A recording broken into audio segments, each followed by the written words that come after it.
Hi, I'm Richard Friesen with another edition of Rich's Reframes.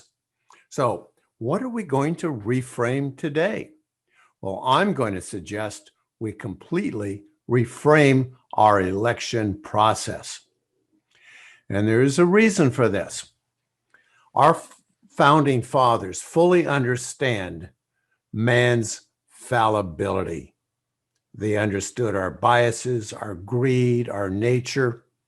In fact, I think it was Adams that said that unless we have what he called religion and what I'll call a personal morality, democracy just doesn't stand a chance. It's inadequate. The Constitution just won't work. So, what we depend on in a successful democracy is internal moral ethics. And I'd like to bring this to our balloting process. Now, it is November the 9th today, so when I record this, the nation is still in confusion. If I look at the conservative blogs and the conservative news, oh my gosh, the election's being stolen. If I look at the more left side, the liberals, the progressives, it's, come on, conservatives, can't you see that you lost? What are you digging all this stuff up to try to overturn an election and overturn the will of the voters? But this should never happen. And I mean, this should never happen. We should all be secure in the votes. We should be secure in the election results. So I'm going to propose several bases for creating election procedures. The first is that getting registered to vote, having access to vote, should be of minimum friction. Everybody, all inclusive, anybody that is eligible to vote, all people of all colors, shapes, sizes, religions, ethnicities, sexual orientation, height, weight, whatever. There should be absolutely no friction. Everybody should be able to vote and vote easily. Now, what we also should have is voter privacy so that nobody can ever come back to me at a later time and take advantage of what they know about how I voted, punish me, reward me, or whatever. This is my private vote because what I say in my community, what I say under social pressure, may not but what I think internally. And I may, when I get to that booth, as they said in the olden days, pull a different lever.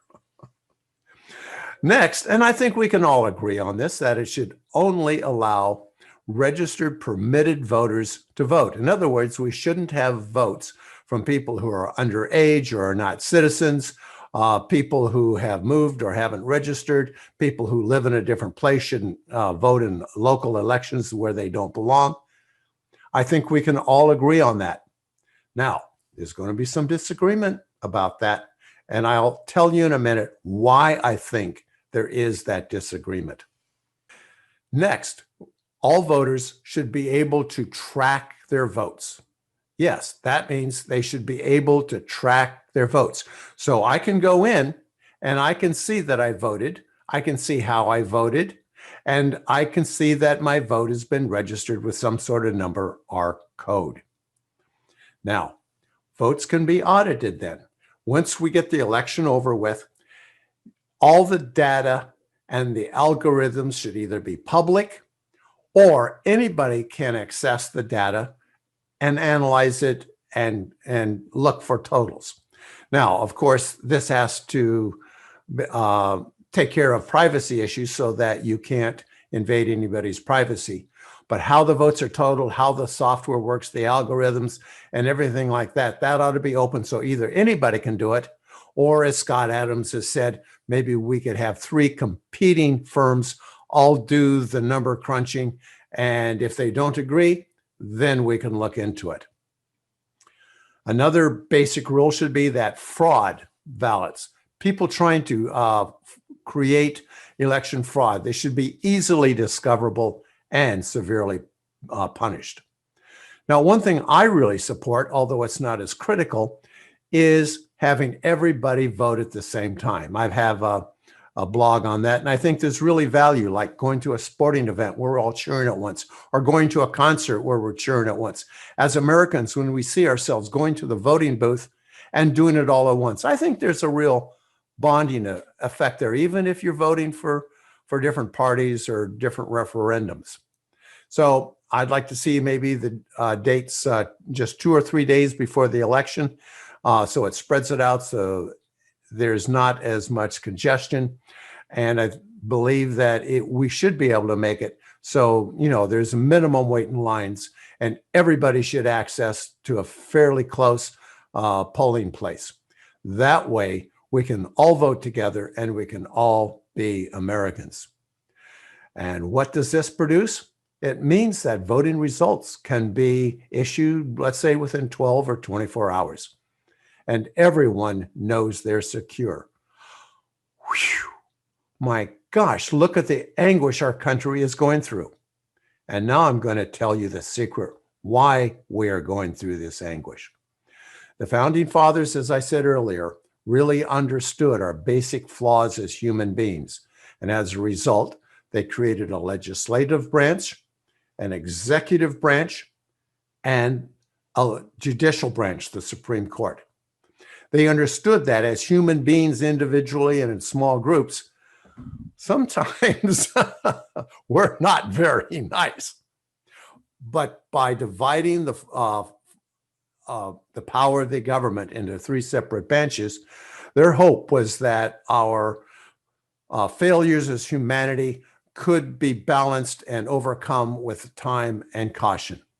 And then the Constitution of the United States, which is really difficult to change, which is our common law, common agreement, common bond. It is the core of what we all agree upon, that should be very difficult to change so that we can all do it together. And if we can't all do it together, maybe we shouldn't.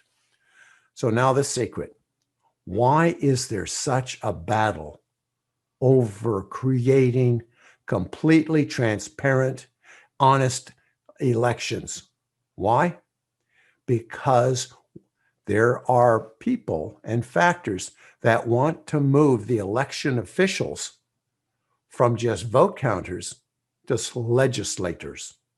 In other words, if we keep it sloppy, and we keep sloppy who can vote and who can't and how many times they can vote, if we can send out ballots that to all voters, and we all know their voter registration lists are way out of date.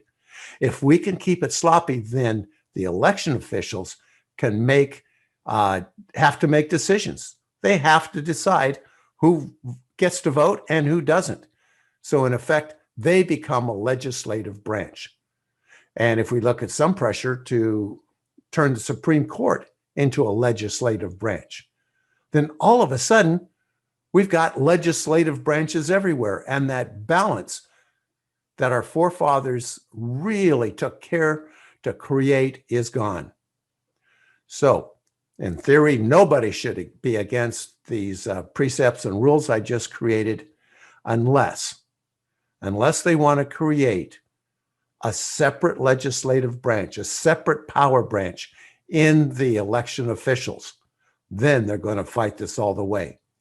But I think that almost all the citizens in the US, even if you lose an election, would prefer honesty to having it drag on, be contested, and turn the nation into a long-term fight against each other. Rich Friesen from Rich's Reframes. Take care and enjoy the rest of this election process. Groundhog Day all over again every morning.